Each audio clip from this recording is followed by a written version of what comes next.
This is the Bentley Continental GT and it's in a black color. Not sure if black is my favorite color because it gets so damn dirty. Not gonna get too close, but you can see the interior is like a terracotta with cream.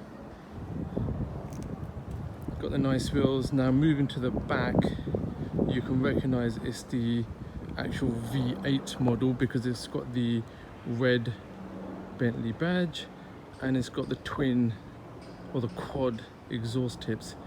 Some people say the V8 is better because it's better on fuel economy and cheaper on insurance, but also more drivable as well. Personally, I think the W12 is what makes a Bentley, but it depends if you've got the extra cash to splash out on the W12. I think there's about 100 bhp difference between the V8 and the W12.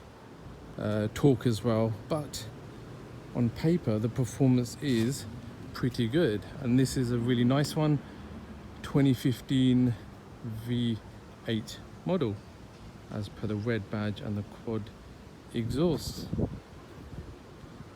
Very nice car.